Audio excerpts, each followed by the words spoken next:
And if you don't like that, right, if that's not how you like to operate, I had one CISO I was coaching going, Eric, I don't feel comfortable with that. I like the techie stuff. And I smiled and said, you're not a CISO. Welcome to Life of a CISO.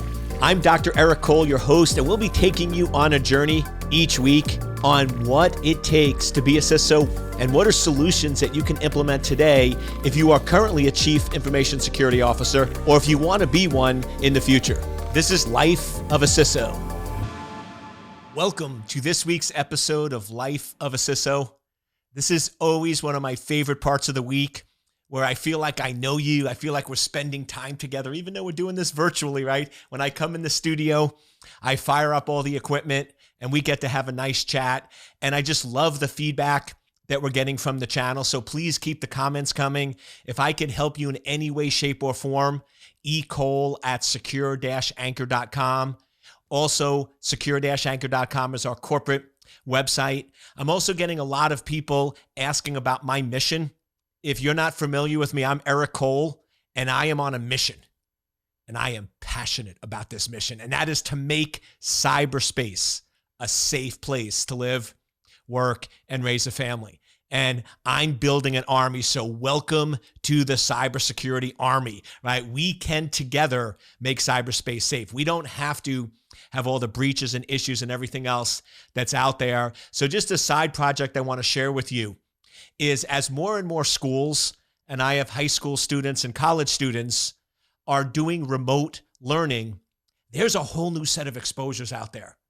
Teachers have exposures, parents, potentially with younger kids, now have to become security administrators, and children are potentially at risk now that their cameras are on, their microphones are on, they're much more visible in terms of where they're working from their dorms or their rooms or other locations that were previously private. So I put together some great resources for parents, teachers, and students at onlinedanger.com. So if you're a parent, a teacher, or a student, definitely check out those resources.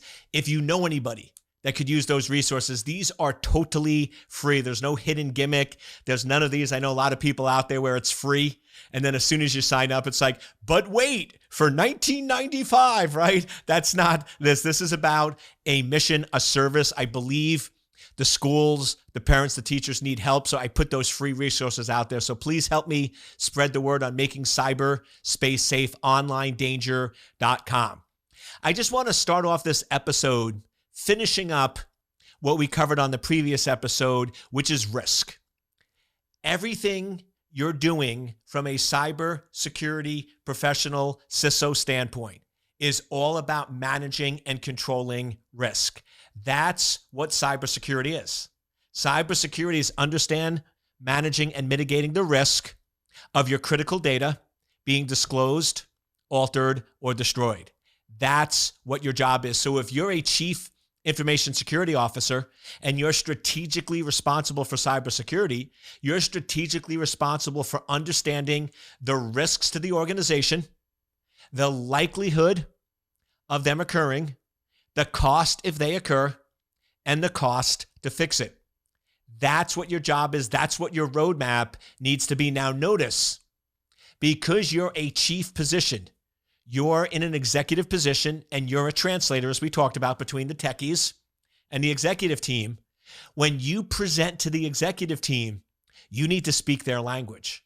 And their language is dollars and cents. So if you're not representing your risk in terms of the financial impact to the organization, now, yes, there could be reputational damage and there could be other exposure points. But let's face it, ultimately from a business, it all comes down to the financial impact to the organization. Even if you're nonprofit and government organizations still have budgets, right? Government organizations can still be cut and can still lose funding. So in any type of business, whether it's government, university, nonprofit, profit, private, public organization, it ultimately comes down to the direct and indirect risk to the financial impact to the organization. That's what executives are focused on and concerned with. So you as a Chief Information Security Officer need to speak that language. I always joke when I'm coaching CISOs and they're going to go in and brief the executive team or the board of directors. And I say, give me your slide deck. And I do two things. First, if it's more than 10 slides, I throw it out because I'm like, way too much. They don't want that detail. That's the problem. You're in techie mode. When you're getting briefed by your technical staff or you're talking to your technical team, you should have 30 or 40 pages. It should be super techie and super detailed. That's not what the execs want. They want high level. I often, when I do executive briefings, I often do the one slide. If you can't put your entire thoughts comprehensively on one slide, and I don't mean using 3-point font, right? You just a couple of key points. What are the 3 messages you want them to walk away with? To me, the 3 messages when I brief executives is first, I want them to understand that there are risks to the organization. 100% security is a fallacy. As long as we're functioning as a business, there will be risks. I want them to understand that. Second, I want them to understand that I believe we are managing the risks appropriately and we are fully aware of where the risks are. And the third is I want them to know that there is some work that needs to be done in properly addressing a few high priority risks. And I believe the way I get those 3 points across is with one slide. It's a slide that's a spreadsheet that says, what's the risk? What's the likelihood of occurring? What's the cost if it occurs? And what's the cost to fix it? So essentially 4 columns. I usually like to have 8 to 10 items on it. And I like to have 3 of them bolded that I believe we need to currently focus on from our security roadmap standpoint. And that's what you're presenting. So if you're going in with this huge slide deck with tons of numbers, you're doing it wrong. Second thing I look for is, are there dollar signs? Because if you're briefing the executives and there's no dollar signs, then what are you presenting to them? Because remember, you go in and initially do a qualitative analysis, 5, 4, 3, 2, 1, and you get the really critical risks. Once you get the top 8 or 10, you then need to translate that quantitatively to a dollar value because that's what executives are concerned about. If you go to an executive and say, things are bad, right? Or things are critical, or that doesn't help them. What they want to know is this risk has a 70% chance of occurring. And if it occurs, it will cost the organization $5 million. And to reduce it to an appropriate level, it will cost $300K. That's what they want to know. And if you don't like that, right, if that's not how you like to operate, I had one CISO I was coaching going, Eric, I don't feel comfortable with that. I like the techie stuff. And I smiled and said, you're not a CISO. And that's okay, right? That's not an insult, right? Not everyone was meant to be in every position, right? Everyone has unique talents and unique purposes. We need super guru security engineers. We need people who their entire career are the best security engineers on the planet. That's awesome. And we need people that want to be CISOs. They don't have to be the same. So I feel like a lot of security people feel that the promotional path for a security person is they have to become a CISO. And that's not correct. I mean, there's actually a lot, but I look at it, you get to a certain point in your career where there's a road. Do you go strategic or tactical? And if you go strategic, there's several options. And if you go tactical, there's several options. But you can be successful in either one of those areas. I have a friend who's very tactical. They actually, believe it or not, they're very, very senior. And half of their time are sales because they're very, very good at the solution. And half of their time is implementation. And I kid you not, this person makes $200K as a base salary for their role as a security engineer. They make between $700 and $900K on their commission on their sales role. And they bring in anywhere from 1.1 to 1.3 million, and they work for a company and they're compensated, and the company loves it because guess what? They're bringing in about $20 to $30 million worth of business a year that the company wouldn't get if it wasn't for that person. So there's lots of opportunities out there that are not directly CISO related. I just want to make sure you're not forcing yourself into something you don't like. But if you're a CISO, you have to like numbers, right? I love numbers. Numbers love me, right? You have to be comfortable on the financial side because that's ultimately what the executives want to hear. And I got some questions back from last week's episode going, but Eric, how do we do that? I mean, how do we get quantitatively that this has a 90% chance of occurring and can cost $5 million or $50 million if it happens? What it comes down to is let's look at an industry that has gotten this right. I sometimes hear people saying that you can't calculate risk because risk is basically a futuristic projection. You're basically looking out into the future saying, what could possibly happen? And if it happened, how bad would it be? And what are we willing to spend to reduce or mitigate it? So there's some people that believe you can't do that. You can't predict risk. Well, and that's where you hear people saying cybersecurity is a zero-sum game. Now, if you're not familiar with that term, if you've never read any Tom Clancy novels, I think that's the title of one of his novels, Zero-Sum Game. But the idea of zero-sum game is no matter what you do, you'll lose. So some people say no matter what you do, no matter what you put in place, you're going to lose this game called cybersecurity. Now, if you're defining the game of cybersecurity as never having a breach and never getting broken into and being 100% secure, then guess what? It's a zero-sum game because that's an impossible game. That's like going in and saying, if you play sports, right? I love sports. I love playing football on the weekend, sometimes with my friends. That's like saying, I'm never, ever going to miss a pass and I'm never, ever going to get tackled, right? That's just not realistic. That's not the proper game. So if you define the game incorrectly, then yes, it could be zero-sum. But if the correct way to define the game of cybersecurity is that you will detect attacks in a timely manner and minimize and control damage to your organization, then guess what? That is a winnable game. And here's how I know. If predicting risk couldn't be done, if it really was futile at best and there's no possible way to predict future risk, there's an industry that would have gone out of business. But there's an industry that proves to us you can actually properly predict risk. You can actually properly manage risk. There's an organization, there's an industry that has proven to us that time and time again, with the right data and information, you can properly predict risk. And what organization is that? Drum roll, please. Insurance, right? Insurance companies. Think about it. When I go to an insurance company, I get life insurance. They are basically determining the likelihood that I'm going to die. And they're looking at various factors to come up with a number. Why is it that some people pay $2,000 for a life insurance policy and some pay $10,000? Right? Because there's more risk involved. But they do a very good job because if they didn't properly calculate risk, they would go out of business. But insurance companies are pretty much recession-proof. Even when the economy is down, they still make money. Now, here's the important point. They're not perfect. They don't get it right all the time.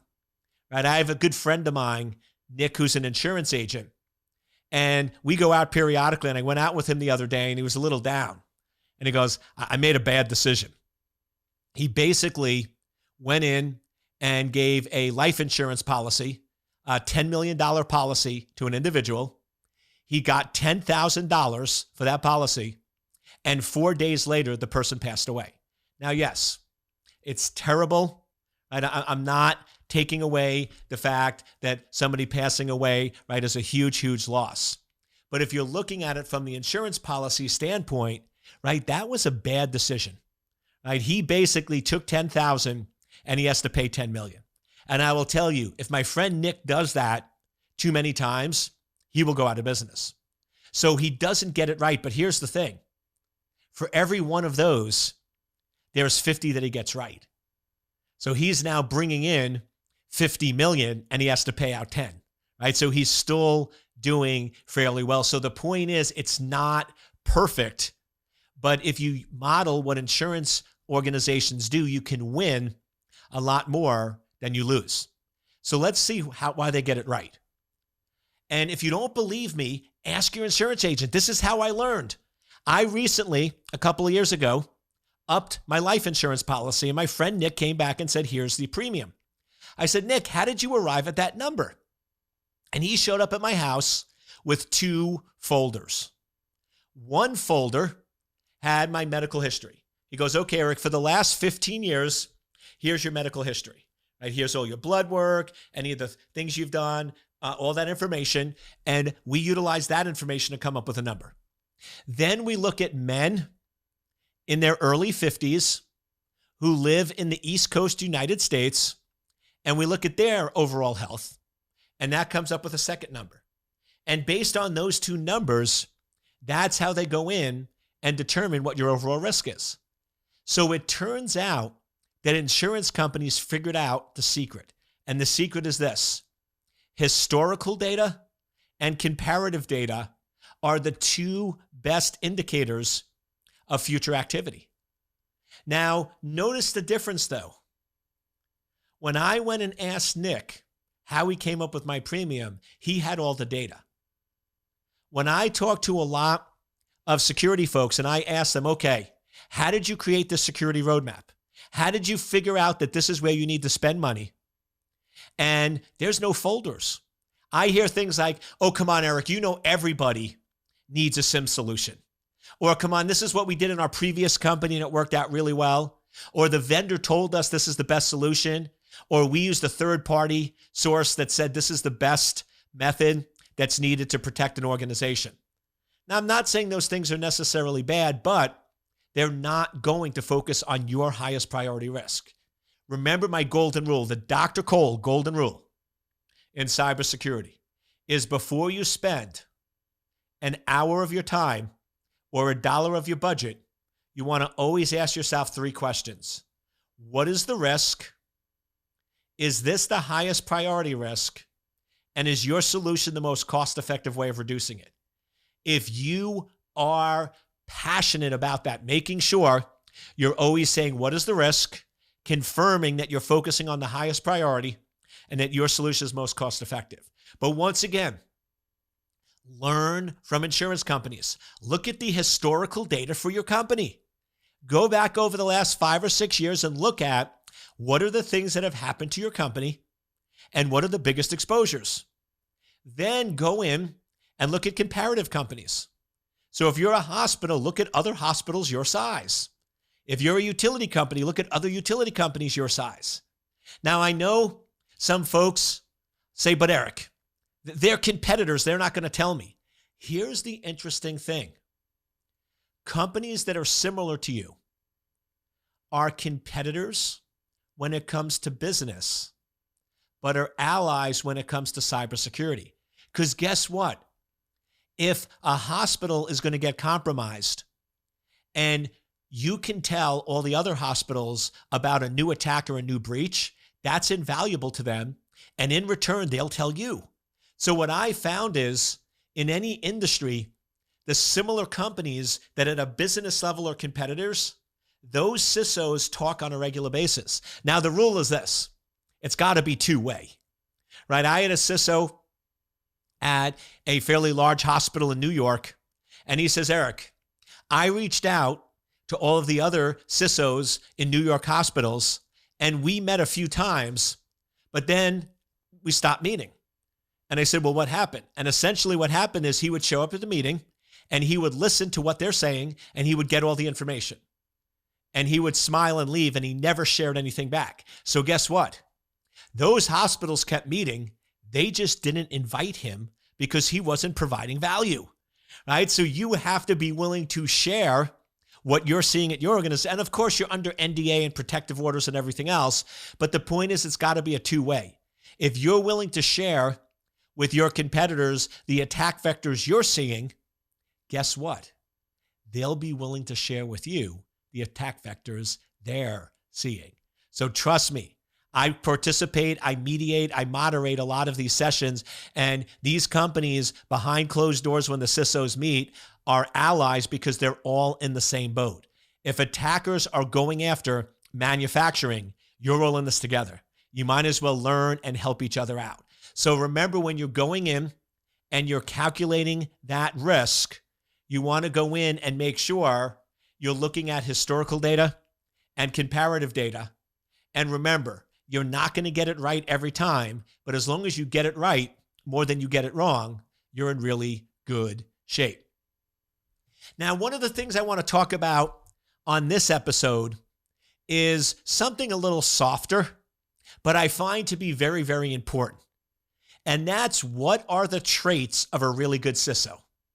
Because I've noticed over the last several years, I have vCISO training. If you're interested, secure-anchor.com/vCISO. We have some great training there to help you out, some great coaching opportunities there. And I coach a lot of CISOs. I train a lot of CISOs. And I started asking myself, why is it that some are very, very successful and some are not? Why is it that some stay at a company and the company loves them, and other times they fail miserably? And once again, I sort of put together 5 of those core characteristics. So the first one is, you need to be able to predict the future. You need to be able to be one step ahead of the executives.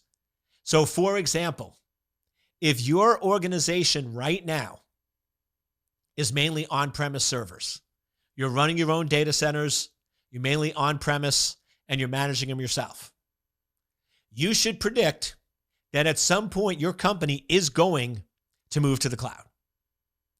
And here's the problem. I've noticed a couple of CISOs that weren't successful because they were like, Eric, we are never moving to the cloud. I don't care what anyone says. The cloud is not secure. I will never go to the cloud. That will never happen. And I'm like, you're not going to be successful, right? Because guess what? If you understand the cloud and the business and how it works, you are moving to the cloud. So you can either fight it and get run over, or you can jump on the train and secure it and protect it. So my recommendation is, you should start working right now, if that's your organization, on the security risks with the cloud and put together a mitigation roadmap and just carry it with you to all the meetings. Because at one of your quarterly board meetings, somebody is going to bring up the cloud and somebody is going to look at you and say, what are the security risks and exposures? And you can give 3 answers. Answer 1 is, the cloud is not secure. We're never going to move to the cloud. I will not allow this organization to ever move to the cloud. And guess what? You'll be gone in 3 months. The second option is what most say: we will look into it. We will assess it. There are some risks, but I believe with correctly, we can probably address it, but I will get back to you at the next board meeting. Or the third option, which makes you awesome and amazing, is you actually say, oh, we've actually done the research, and here's a report we did, and we just put up this one slide very quickly. Here's a summary that we've already done of what it will take for the organization to move to the cloud and some of the big risks. 3 minutes. And now everyone's like, this person's on board, right? Because you predicted, you knew they were going there. So you want to constantly look at what's going to happen, where your organization is going. Mobile devices is another big area. More and more is moving there. 5G is another big area. So you want to always sort of be 3 or 4 steps ahead of seeing what technology is out there, work with the CIO, and have a plan ready. Remember, if whenever your board or your executives asks about new tech, you already have the analysis done and you're already briefing them, you're going to impress the heck out of them, and you're going to be a very, very successful CISO. So you need to recognize that organizations change and constantly stay up on those new technologies. Second, no surprises, right? They should not be surprised if a breach happens. They should not be surprised if an organization has a compromise because you already told them. You already told them 7 times that the biggest risk to your organization is that you have servers accessible from the internet that are unpatched, that contain critical client data, and there's a 90% chance of compromise, and we don't have proper prevention or detection measures in place. Now, if you do it correctly, you will never have a breach that lasted 3 years and 500 million records because you made such a compelling case, they actually proactively fixed it. So that's the other trick. If you believe there is a huge risk that needs to be addressed and your executives are not fixing it, I know this is sometimes a hard swallow to follow. I love you, right? We're in this together. Don't get mad at me. I know it's a hard pill to swallow on this one, but you're not doing it correctly. You're not providing the accurate data because if what you're telling me is true, that there is such a huge risk to your organization that it could cost 500 million records and it could cost your company $40 million in fines, breach costs, and others, and you've told your executives and they're not fixing it, either they're ignorant and stupid, which I doubt it, or you didn't do it as compelling as you thought. So that's always a really good sign. If you're not getting the money or resources that you believe you should be getting, you need to look in the mirror and reassess what you're doing wrong. I will tell you, when I do virtual CISO, when I brief execs, I know the outcome because I know how they think. I know what the data they need to see to make a decision. And I know that I have overwhelming evidence beyond any doubt that this is a major problem. And I know that if I present it at the proper level, it's a no-brainer for them to agree to fix that solution. That's the confidence level you need to have. So you need to make sure that you're not only presenting, but you're doing it in a compelling enough manner that you're getting the funding. So this way there's no surprises. Third one, and this is probably a big one. You need to be factual. You need to let data drive decisions and not emotions. Way too many CISOs, and I was this way too. I had to learn this skill, right? You can learn this. Not everyone has this naturally. I had to learn this one, gets very emotional because you are passionate about what you're doing. I am so passionate about securing my clients. I am so passionate about making cyberspace safe that when people are doing things that I think are silly, when people are not listening, I get very upset, angry, and emotional. Here's the problem. As soon as you get emotional, people shut down. People just roll their eyes and go, there they go again, emotional Eric going crazy, right? They're not going to listen to you. You need to go in and stay factual. Just calm, cool, and collective. Listen, these are the facts. The facts are, whether we like it or not, that we have servers accessible from the internet that are missing patches that can easily be compromised with 500 million records. I'm not pointing fingers. I'm not saying anyone didn't do their job. I'm just stating the fact and stating that we need to fix it. And if the CIO or somebody from IT starts getting crazy, I'm like, listen, we're in this together. I'm not pointing fingers. There's no reason to get emotional. This is factual. I said, do you agree that we have a server accessible from the internet, right? Yes or no? Do you agree that it's missing? I'm not saying there's not a reason for it. Let's get the facts out there and then let's fix the problem and let's not get into emotional discussions. Because I will tell you, when a CISO gets pulled into the emotional game, it's over. It's over. And I see it happen so many times. The fourth big focus area is really focused on detection, or what I call damage control. You need to recognize you're going to have a breach. As a CISO, it's going to happen. So you can either ignore it and catch by surprise, or you can always be on detection and damage control and be, listen, we had a breach. We caught it within 3 hours and 200 records were stolen, right? You controlled and managed the damage compared to being defensive. I've seen CISOs, it's not our fault. No. Right? When a breach happens or there's an issue, there's no blame game. Right? There's no pointing fingers. Right? Your job is to address it, control the damage, and move on.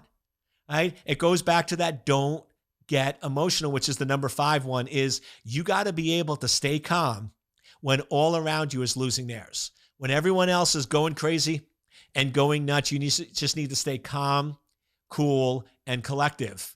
And once again, the more you focus on that simple chart of being factual based, what are the risks? What are the likelihood of it occurring? What is the cost if it occurs? And what is the cost to fix it? And remember, always stay a couple steps ahead, predicting the future. Never, ever have surprises. You should always tell your executives first.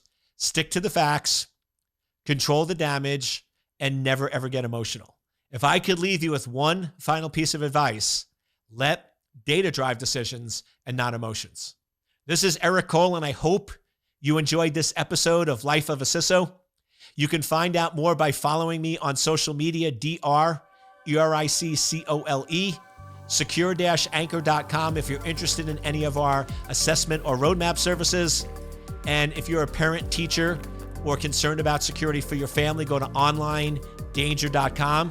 And together, and only together, I can fulfill my purpose of making cyberspace a safe place to live, work, and raise a family.